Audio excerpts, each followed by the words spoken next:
Shalom, Bapak Ibu, Saudara-saudari yang dikasihi oleh Tuhan Yesus Kristus. Selamat berjumpa kembali di channel Suara Rohani Kristen. Pada kesempatan malam hari ini, kita akan sama-sama mendengarkan khotbah yang akan disampaikan oleh Ibu Pendeta Basjir tentang ketika doa belum dijawab. Dan sebelum kita mendengarkan khotbah pada malam hari ini, saya akan membacakan ayat firman Tuhan yang terambil di dalam Habakuk pasal 3 ayat 17 sampai ayatnya yang ke-18. Sekalipun pohon ara tidak berbunga, pohon anggur tidak berbuah, hasil pohon zaitun mengecewakan. Sekalipun ladang-ladang tidak menghasilkan bahan makanan, kambing domba terhalau dari kurungan, dan tidak ada lembu sapi dalam kandang. Namun, aku akan bersorak-sorak di dalam Tuhan, beria-ria di dalam Allah yang menyelamatkan aku. Amin. Tepuk tangan buat Tuhan Yesus, saudara. Silahkan duduk Bapak Ibu. Shalom. Apa kabarnya hari ini? Luar biasa. Ngomong luar biasanya itu agak semangat ya. Apa kabar? Nah, begitu baru hidup ya. Iya Bapak Ibu ya, hari-hari ini, bulan ini gereja ini sedang berbicara tentang temanya doa. Dan kita sudah sering mendengar khotbah dari pendeta-pendeta tentang doa yang dijawab Tuhan. Hari ini saya mau berkhotbah tentang doa yang tidak dijawab Tuhan. Karena sebenarnya banyak yang tidak dijawab daripada dijawab. Iya Pak ya? Ngaku ya. Saya mau tanya, doa saudara itu lebih banyak dijawab atau tidak dijawab? Yang lebih banyak tidak dijawab angkat tangan. Yang lebih banyak dijawab angkat tangan. Yang gak pernah berdoa pulang saja. Ini gak ada yang angkat tangan loh satu-satu pun. Yang berarti gak pernah berdoa ini ya. Saya jujur mau tanya sama saudara, yang doanya banyak gak dijawab, angkat tangan. Jujur gak usah malu. Ya gak usah malu, Tuhan juga tahu kok. Yang banyak dijawab doanya, sekali lagi. Yang lain memang gak pernah berdoa berarti. Ya, agak-agak kepala batu juga di jemaat ya. Cuma ditanya gitu gak mau jawab loh. Padahal ini penting untuk khotbah saya hari ini. Tapi sudahlah ya, daripada kita memaksakan diri malah jadi berdosa. Bapak Ibu, seringkali kita tuh kan pengen toh doa terus dijawab Tuhan. Orang tuh kan berdoa niatnya supaya dijawab. Ya, berdoa supaya dijawab. Tapi seringkali kita sudah berdoa tapi ternyata tidak ada jawaban. Ketika doa kita nggak dijawab, apa yang kita lakukan Bapak Ibu? Apa yang kita lakukan saudara? Ya, siapa yang sering doa dulu? Saya curiga nih memang nggak pernah doa orang-orang ini. Makanya kayak agak aneh gitu ya. Kita mau ngomong soal doa, ternyata orangnya nggak pernah doa. Dalam hatinya dia, Bu, saya aja nggak pernah doa. Ngapain ibu khotbah tentang doa? Tapi ya sudahlah, saya harus menyampaikan. Mau saudara doa atau tidak, tugas saya menyampaikan. Yuk kita buka saja langsung ya di dalam Mazmur 13. Ya kita lihat saudara. Ini kisah tentang Daud, doanya Daud kepada Tuhan. Kalau kita lihat di sana, judulnya itu apa dalam perikop itu? Doa kepercayaan. Kalau Daud sampai menulis doa kepercayaan, memang harusnya kan orang berdoa itu karena percaya. Tapi judulnya ini doa kepercayaan. Berarti hampir tidak percaya. Sampai dia harus meneguhkan doa kepercayaan. Ya. Kalau berdoa dengan percaya tuh gampang. Tapi waktu kita berdoa saat keadaan tidak enak, saat doa kita tidak dijawab, kita disuruh berdoa tuh kayaknya seperti gimana begitu ya. Judulnya adalah doa kepercayaan. Di dalam Mazmur ini ada dua unsur, ada ratapan dan ada harapan. Ada ratapan dan ada harapan. Ayat yang di sana dikatakan untuk pemimpin biduan Mazmur Daud ya. Ini Daud yang menulis doa ini. Baca bersama. Berapa lama lagi Tuhan kau lupakan aku terus menerus? Berapa lama lagi kau sembunyikan wajahmu terhadap aku?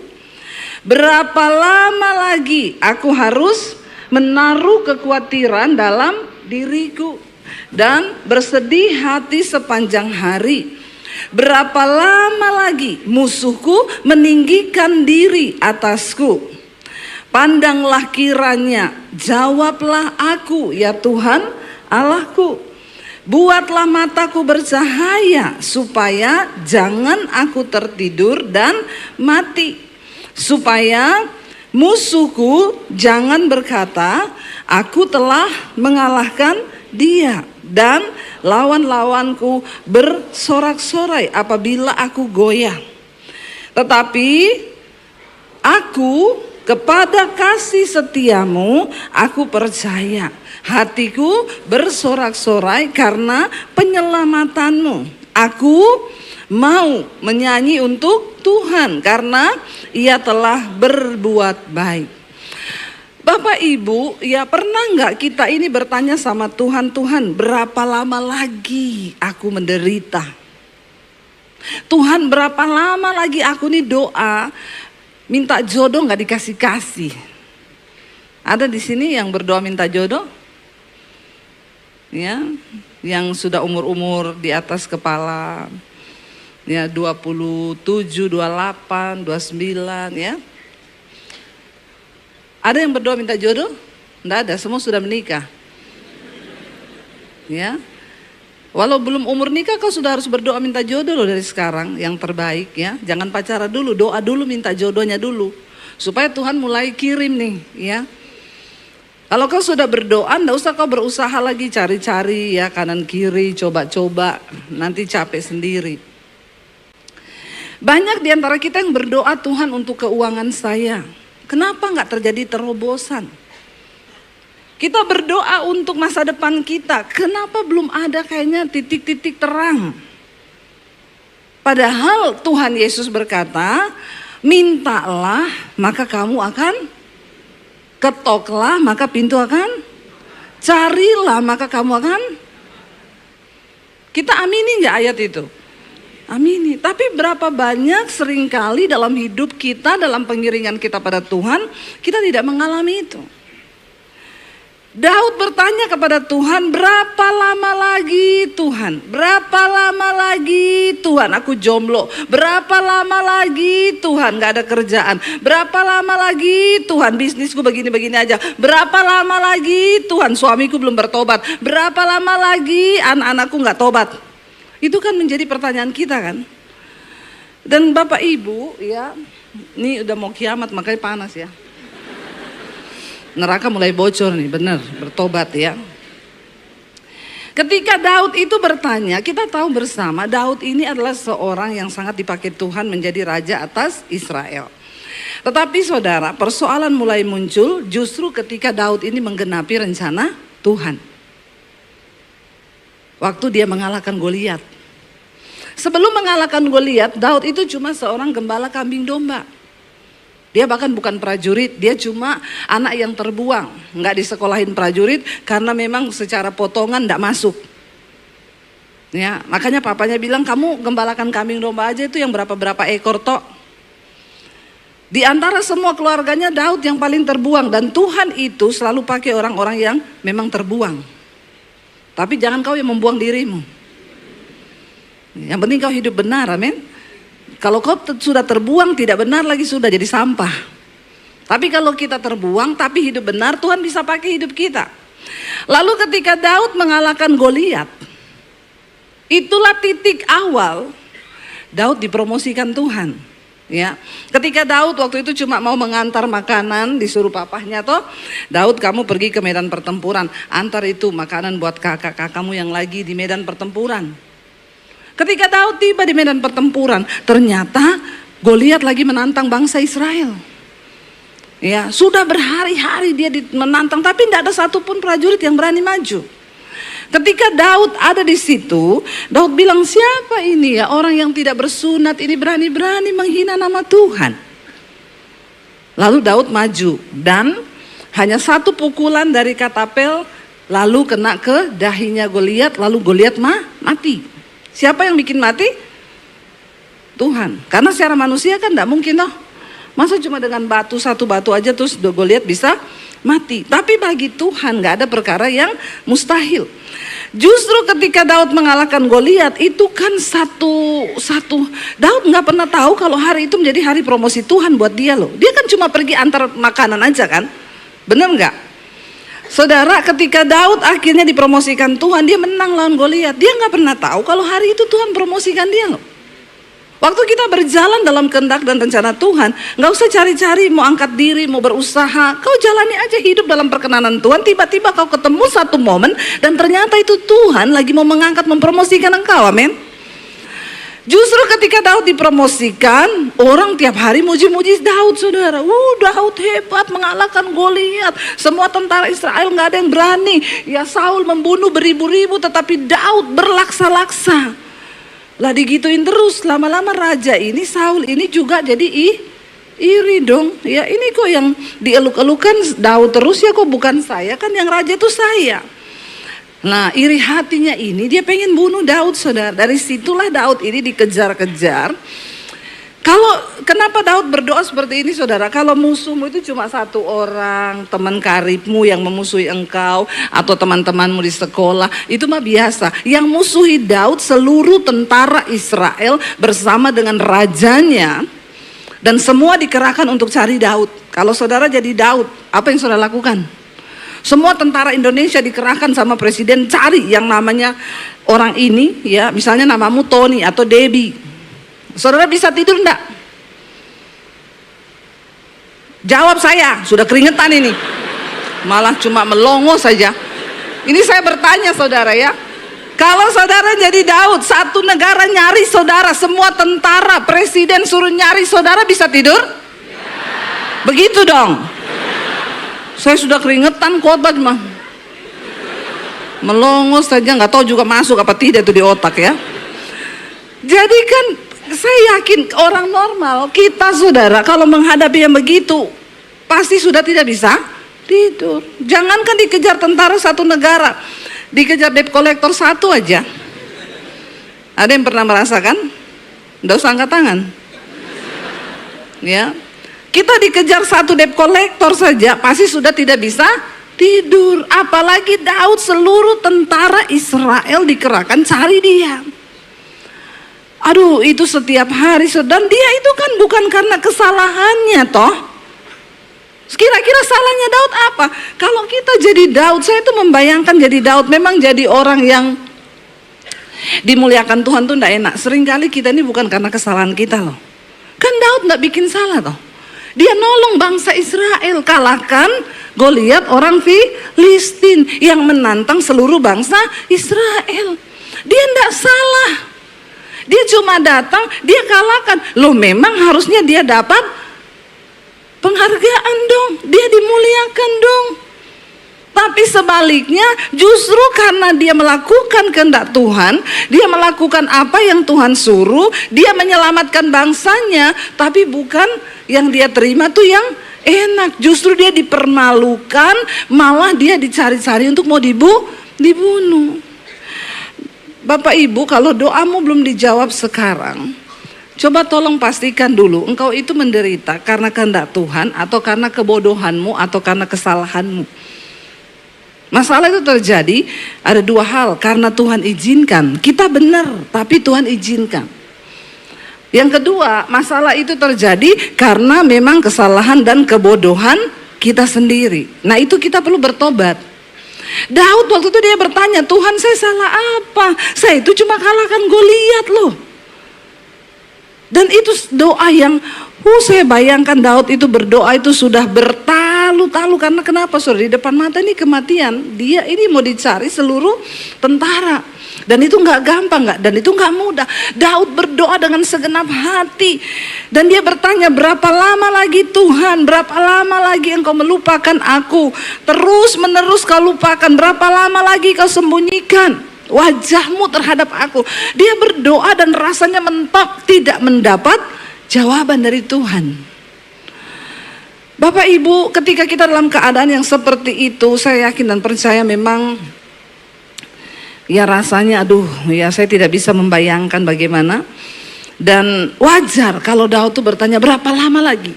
Dikejar-kejar orang, satu malam aja terasa seperti 1000 malam ya. Nah Daud itu tidak melihat pertolongan Tuhan.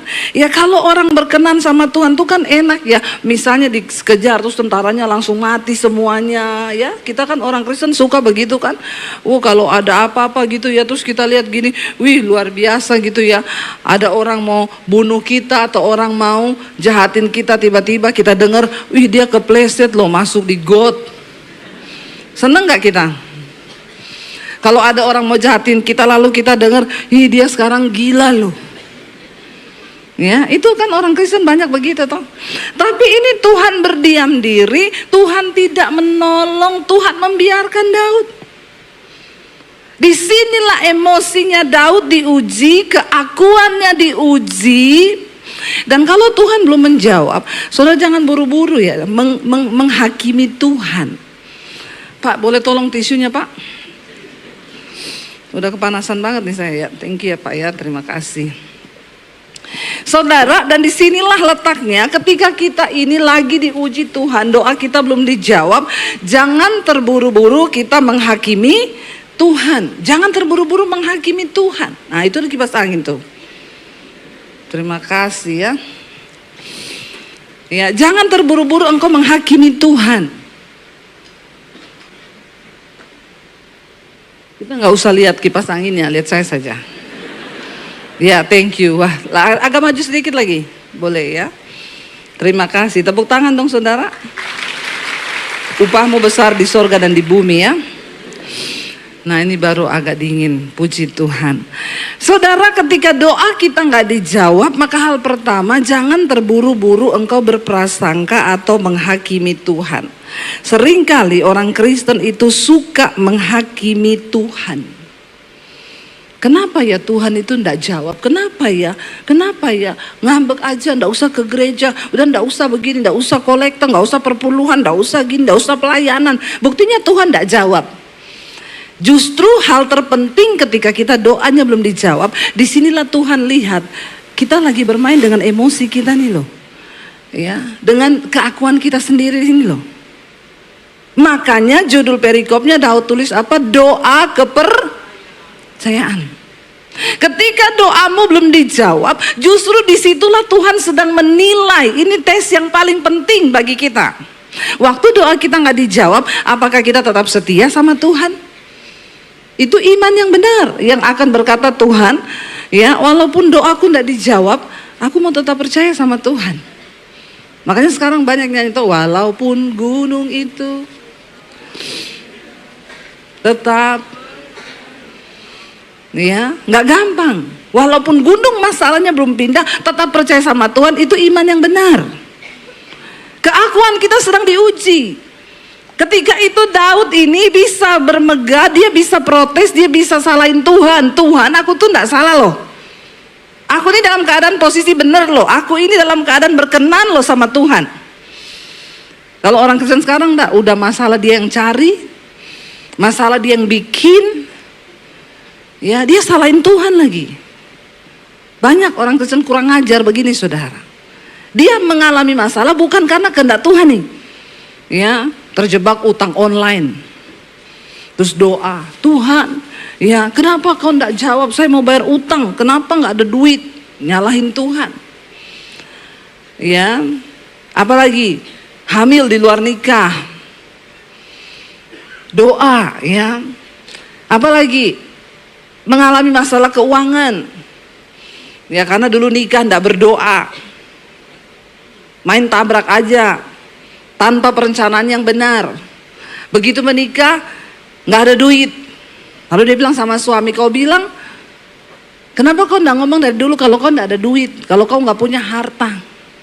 Suaminya bilang dari dulu kan saya sudah bilang hanya kau hartaku satu-satunya. Malah kau jawab so sweet. Ya, begitu menikah baru tahu ternyata nggak punya duit. Ya, yang muda-muda ini tolong buka mata lebar-lebar kalau menikah ya. Jangan kau bilang cinta itu buta. Karena token listrik itu bunyinya bukan lagu dangdut. Perlu dipertimbangkan segala hal supaya kau tidak masuk dalam pencobaan. Masuk dalam rumah tangga, tidak dipikirin baik-baik. Ya, tidak diperhitungkan baik-baik, nggak ditata baik-baik. Jangan asal nikah aja, nanti hidupmu jadi masalah. Yang bebani orang tua. Udah nikah minta duitnya sama orang tua terus, nggak usah angkat tangan. Ya, banyak orang dia nikah yang jadi repot orang tuanya. Bertobat loh ya, mari kita bertobat. Jangan hidupmu itu jadi masalah bagi orang lain. Kalau masalah cuma bagi dirimu sendiri silakan aja. Tapi kalau bikin masalah juga, urusan percintaanmu, pernikahan lu seret orang tuamu. Banyak sekarang kan begitu. Ya, anak-anak muda hati-hati. Makanya kau harus gigih berjuang dalam hidup ini, sebab kau bukan pewaris tapi perintis. Ya, berdoa, libatkan Tuhan supaya nggak salah jalan. Berdoa sungguh-sungguh. Orang Kristen banyak menghadapi masalah itu karena kesalahan dan kebodohannya sendiri. Udah gitu dia marah sama Tuhan. Kenapa engkau tidak jawab doaku Tuhan? Pastikan engkau berada di rule-nya Tuhan, baru kau bisa tuntut Tuhan. Baru kau bisa tuntut firman-Nya. Tapi kalau kau tidak berjalan dalam rencana Tuhan, jangan coba-coba kau tuntut Tuhan. Kau tidak punya hak. Ya, pastikan dulu engkau berjalan dalam kebenaran. Ya, karena di luar Yesus tidak ada jaminan itu, saudara. Kalau kau tinggal dalam aku dalam kamu, Tuhan bilang mintalah. Asal kau tinggal dalam Tuhan. Ya, kalau kau tinggal di luar Tuhan, di dunia ini kan cuma ada dua, hamba Tuhan sama hamba syaitan. Jadi kalau kau tidak nurut sama Tuhan, berarti kau hamba syaitan yang nurutnya sama setan. Ya, kau mintalah sama setan. Ya, jangan salah arah, saudara.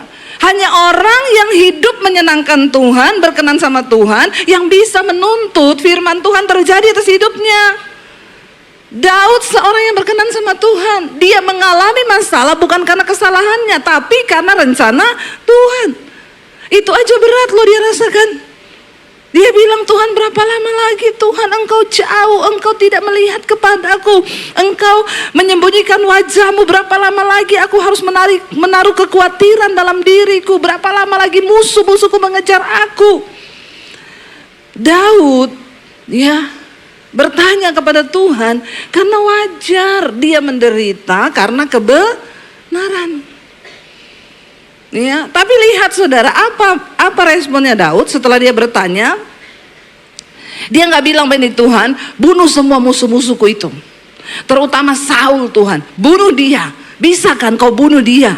Karena dia orang merasa enggak. Daud nggak berdoa meminta supaya masalahnya diambil. Ayat yang ketiga dia bilang ini, pandanglah kiranya jawablah aku ya Tuhan. Buatlah mataku bercahaya supaya jangan aku tertidur dan mati.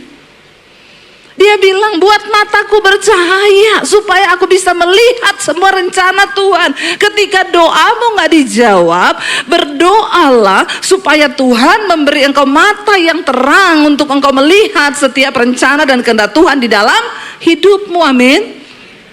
Ya, jangan sok tahu, karena manusia dengan Tuhan tuh memang beda tipis. Tuhan maha tahu, kita sok. Bilang kanan kirimu, jangan sok tahu kau. Ya, Tuhan maha tahu, tapi seringkali kita sok tahu. Mari berdoa, Tuhan biarlah mataku ini bercahaya supaya aku tidak tidur, imanku tidak tidur. Karena kalau imanmu tidur, imanmu bisa mati. Bangkitkan imanmu supaya engkau dapat melihat perkara-perkara besar yang sedang Tuhan sediakan. Karena Tuhan turut bekerja dalam segala perkara untuk mendatangkan kebaikan bagi hidup kita, saudara. Orang hebat dibentuk dari kesukaran. Kenapa Tuhan membentuk Daud begitu keras?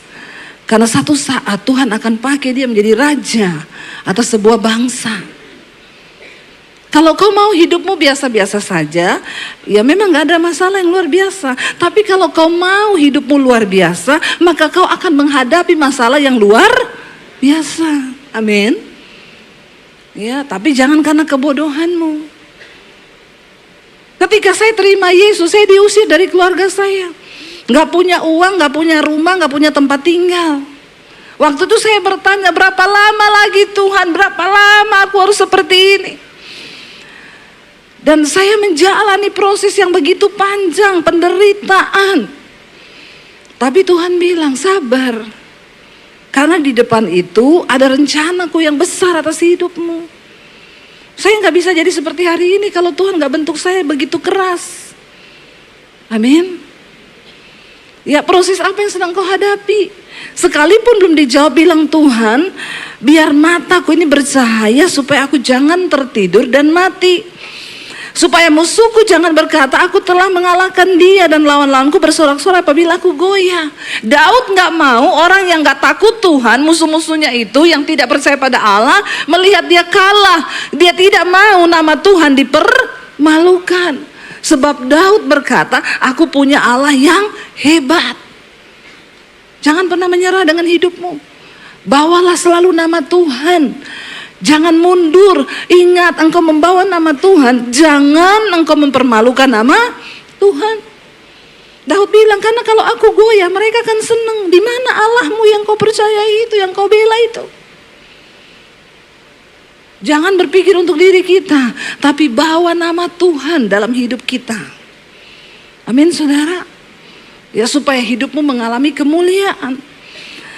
Lalu dia berkata begini, saudara, ada iman yang bangkit ketika doanya belum dijawab. Ya, tetapi aku, dia bilang, kepada kasih setiamu aku percaya. Waktu doamu belum dijawab, taruh dalam hatimu iman dan katakan, aku percaya Tuhan. Kasih setiamu itu kekal. Sekalipun kita lagi menderita, Tuhan tahu, saudara. Tuhan tuh lihat hidup kita, jangan pikir Tuhan tidak lihat. Waktu kau nangis Tuhan lihat, waktu kau berteriak Tuhan lihat. Enggak ada satupun yang dia nggak lihat dari hidupmu. Tapi seringkali Tuhan harus membiarkan, dia harus mengizinkan proses yang berat itu. Karena dia tahu engkau akan menjadi hebat ketika engkau melewati proses yang berat itu. Dan Daud bilang, saudara, tetapi aku, kepada kasih setiamu aku percaya. Percayalah bahwa Tuhan itu penuh dengan kasih setia. Hatiku bersorak-sorai karena penyelamatanmu. Ya, sekali lagi, Daud pernah melihat pertolongan Tuhan. Ketika dia menggembalakan kambing domba, ada beruang datang, Daud kejar beruangnya, dia pukul mati, dia ambil kambing dombanya.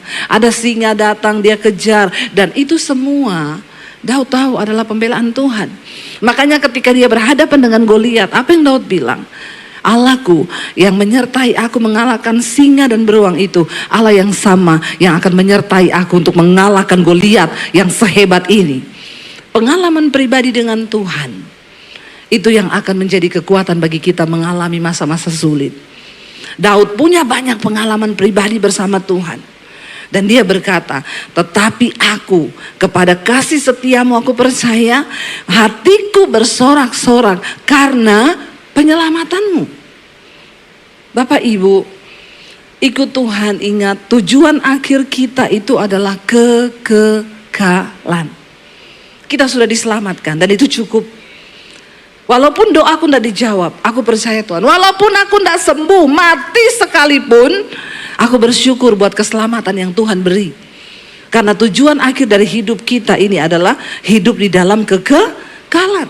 Dunia ini cuma sementara, dunia ini hanya tempat kita bersinggah. Tetapi tanah kekekalan yang sesungguhnya itu sorga yang mulia. Jangan lupa itu. Makanya engkau jangan habiskan energimu hanya untuk mengejar sesuatu yang tidak kekal di dunia ini, amin. Ya, orang itu kalau punya rumah kan pasti kepengen pulang ke rumah. Saudara liburan nih ya, saudara pengen pulang nggak lagi liburan? Atau ada, saya mau liburan terus ya. Saya kemarin liburan sama keluarga, saudara, cuma 5 hari. Saya sama suami tiap hari di hotel gini, lama banget ya, kapan pulang ya, udah bosen. Padahal liburan loh, tapi kita pengen pulang. Ya karena itu tempat kita. Nah kita hidup di dunia ini, kata firman Tuhan, ini hanya tempat perantauan. Ada satu tanah kekekalan yang disediakan Tuhan bagi kita, yaitu di sorga. Makanya jangan terlalu khawatir hari-hari ini. Hari-hari ini semua berita menakutkan, ya. Kita buka nanti mati lampu, mati listrik, nanti ini habis bensin, krisis, nanti keuangan, nanti gini. Jalani aja hidup ini. Orang tanya, Bu mau bagaimana? Jalani, bersyukur, lewati hari demi hari. Makanya perlu doa Bapa kami tiap hari. Doa Bapa kami ajarkan apa? Tuhan berikanlah kami pada hari ini makanan kami yang Tapi orang jadi khawatir karena dia mikir 10 tahun ke depan tuh. Ya Pak ya. Tuhan suruh kita berdoa untuk makanan hari ini. Tapi jangan kau pulang kau bilang, aku enggak mau kerja. Kenapa? Yang penting hari ini ada nasi. Nah, itu kau bodoh. Ya. Tuhan suruh kita berdoa, doa Bapa kami itu loh. Saya juga menyadari, iya ya benar, kita mikir hari ini aja deh. Nggak usah pikir, oh krisis nanti, ke depan nanti begini. Semua kembali, oh manusia itu egois kan. Semua kembali kepada keakuan kan. Kenapa kita takut, kita khawatir, kita tertekan? Karena diri kita sendiri yang kita nggak mau taklukkan kepada firman Tuhan. Jangan mikir yang terlalu berlebih Bapak-bapak. Ya dipikir 10 tahun ke depan, doa Bapa kami bilang, Tuhan ya berikanlah kami pada hari ini makanan kami yang secukupnya. Ya, secukupnya aja. Yang jadi salah kalau kita mikir Tuhan berikan kami pada 10 tahun yang akan datang makanan kami yang berlimpah-limpah. Maka kau jadi stres. Amin apa amin? Ya. Yang hari ini aja disyukuri. Syukuri hari ini masih bisa makan dah. Masih kan? Orang Indonesia itu katanya krisis-krisis, tapi warung penuh, restoran penuh ya. Bandara penuh. Saya bilang sama suami, yang krisis ini yang mana ya? Semua penuh loh. Ya, di jalan juga orang bersyukur Tuhan masih jagai bangsa kita, bersyukur Tuhan masih pelihara Indonesia, bersyukur kita ada di bangsa yang kita masih bisa menikmati semuanya dengan baik. Banyak-banyaklah bersyukur. Kenapa kau jadi stres? Karena kau terlalu khawatir. Kau pikir 10 tahun yang akan datang. Hidupi hari ini, hari demi hari. Tuhan hari ini aku mau hidup kudus. Kudus hari ini. Besok bilang lagi, Tuhan besok aku mau kudus lagi besok. Lusa begitu, kudus lagi besok. Ya, kalau kau udah pikir aku hidup dalam kekudusan enggak enak ya, enggak bisa dugem, enggak bisa gini, kok enggak enak ya. Berarti nanti di surga enggak enak ya. Ya, lalu kau pilih masuk neraka. Di neraka enak, banyak ada dugem ya. Ada artis-artis, banyak maksiat di sana. Ayo hidupi hari ini aja dulu. Aku mau kudus hari ini Tuhan dalam pikiran. Hari ini aku mau kudus, aku enggak merokok, enggak minum, enggak dugem, enggak berzina, enggak homo. Amin. Hari ini aja dulu. Pikirin yang hari ini.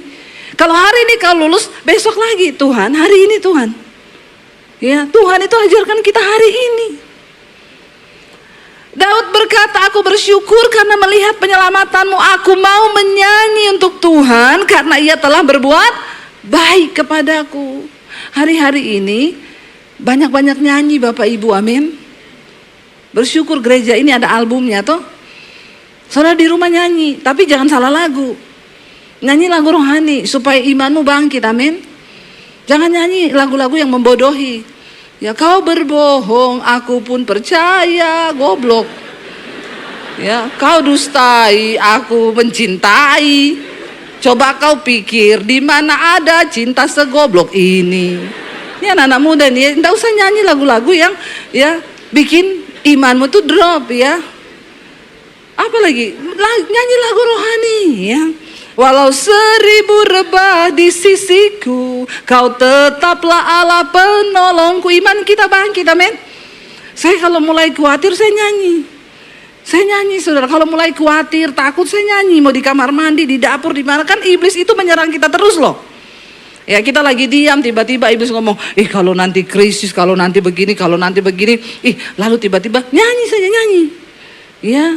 Ku jawab ya, ku jawab ya, ku jawab ya Tuhan, ku jawab ya Tuhan, ku jawab ya, hilang langsung setannya pergi. Tapi kalau kau biarkan, apalagi kau nyanyi lagu-lagu yang seperti itu, membunuh imanmu saudara. Ya jangan, kita berdoa, Daud bilang, aku mau menyanyi. Doanya sudah dijawab apa belum? Belum, di atas dia baru tanya, berapa lama Tuhan, berapa lama? Tapi dia cepat-cepat bertobat, aku mau menyanyi untuk Tuhan karena ia telah berbuat baik kepadaku. Iman adalah sesuatu yang mampu melihat kebaikan Tuhan sekalipun hari ini engkau sedang ada di titik terendah. Karena kita percaya bahwa Tuhan itu turut bekerja dalam segala perkara untuk mendatangkan kebaikan di hidup kita. Karena waktunya sudah habis, saya undang imam musik maju ke depan. Bapak Ibu, mari kita sungguh-sungguh bilang sama Tuhan, Tuhan, walaupun kami belum melihat, tapi kami percaya Engkau berbuat baik. Walau 1000 rebah di sisi kanan kami, di sisi kiri kami percaya bahwa Engkau Tuhan yang sanggup menolong kami. Hari ini, mari saudara sungguh-sungguh bertobat. Hidup dalam kebenaran firman Tuhan. Bangkit berdiri bersama, kita mau katakan pujian tadi. Bapak, Ibu, saudara-saudari yang dikasihi oleh Tuhan Yesus Kristus, kita telah bersama-sama mendengarkan khotbah yang telah disampaikan oleh Ibu Penteri Basjir tentang ketika doa belum dijawab. Kiranya lewat khotbah yang telah kita dengar pada malam hari ini memberkati setiap kita orang percaya. Dan di akhir video ini kita akan sama-sama menyaksikan suatu renungan firman Tuhan yang akan disampaikan oleh Ibu Cornelia.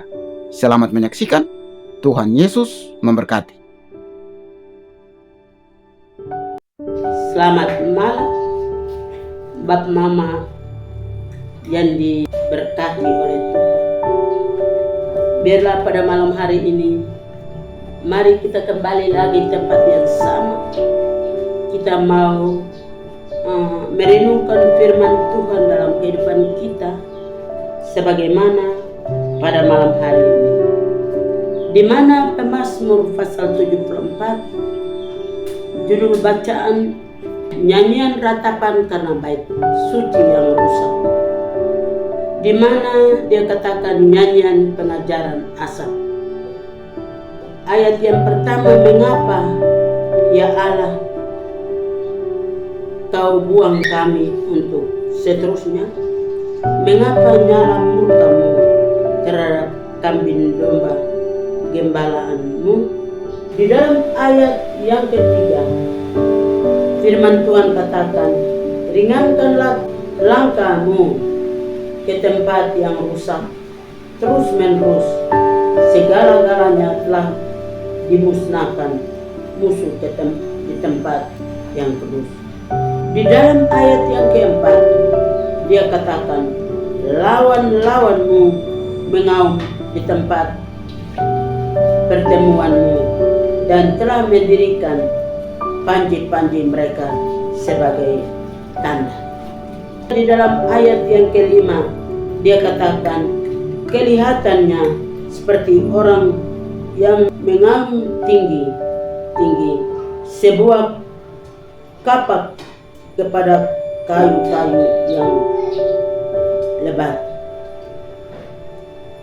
Bapak Mama, saudara sekalian yang diberkati oleh Tuhan, pada waktu kita berada di dalam Tuhan, Tuhan tidak pernah menyerahkan kita kepada tangan musuh dan seteru. Tuhan tidak pernah membiarkan kita dipermainkan oleh musuh dan seteru. Dengan hal seperti itulah Dia menemani kita. Dia selalu memberkati kita di mana saja kita pergi dan kita berada. Dalam Pemazmur 91 ayat yang ke-14, hati kita melekat kepada Tuhan dan kita mau supaya Tuhan tetap bersahabat dengan kita. Apa saja yang diperbuatnya selalu berhasil. Di dalam ayat yang ke-7, mereka menyalut tempat kudusmu dengan api. Mereka menajiskan tempat kediaman namamu sampai pada tanah.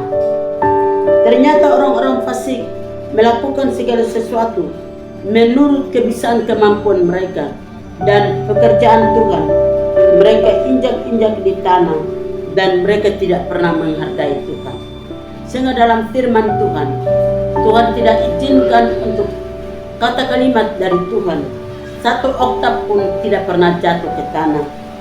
Bapak Mama saudara sekalian yang diberkati oleh Tuhan, di dalam ayat yang ke-8 mereka berkata dalam hatinya, baiklah kita melintasi mereka semuanya. Mereka membakar segala tempat pertemuan Allah di negeri.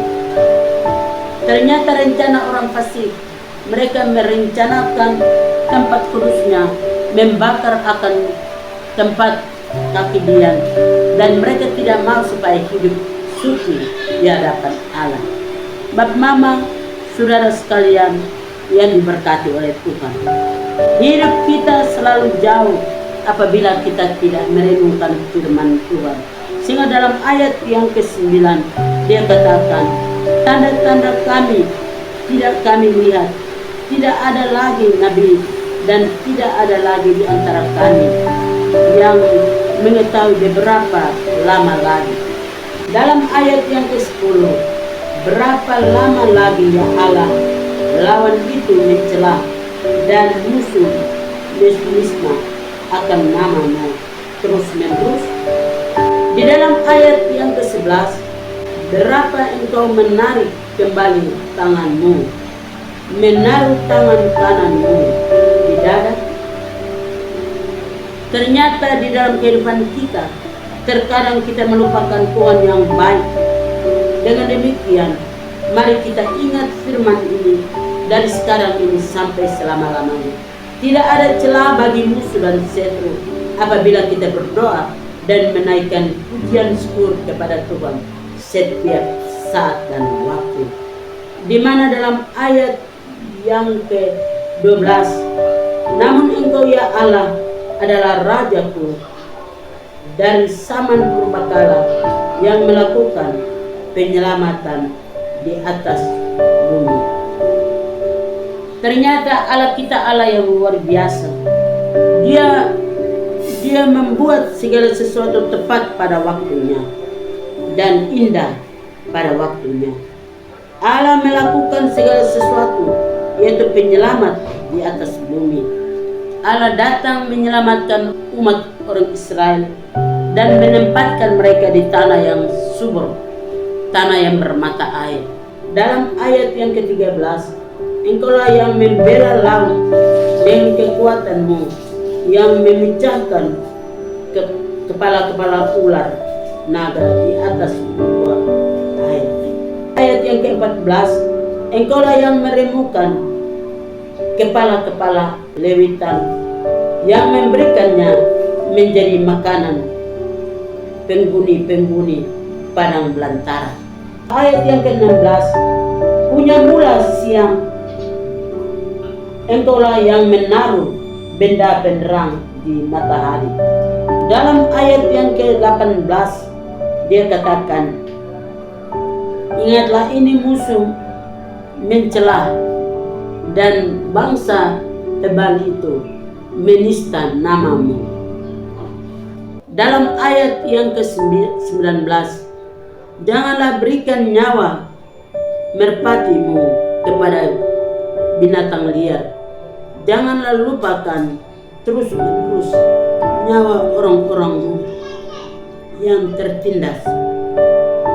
Ayat yang ke-20, pandanglah kepada perjanjian, sebab tempat-tempat gelap di bumi penuh sarang-sarang kekerasan. Di dalam ayat yang ke-21, janganlah biarkan orang yang menginjak-injak kembali dengan kena noda. Biarlah orang sengsara dan orang miskin memuji-muji Tuhan, memuji-muji akan namanya. Orang-orang yang tidak bisa berdaya diperhatikan Tuhan, dijaga dan dipelihara. Maka dengan demikian, mari kita berpegang teguh akan firman ini. Mari kita kuat di dalam firman. Kita tidak boleh menjauhkan diri daripada Tuhan, tetapi kita tetap erat dengan Tuhan, sehingga hidup kita diberkati, tubuh jiwa roh kita diberkati, dijamin oleh Tuhan. Di dalam ayat yang ke-22, bangunlah ya Allah, lakukanlah perjuanganmu, ingatlah akan celah kepadamu dari pihak orang bebal sepanjang hari.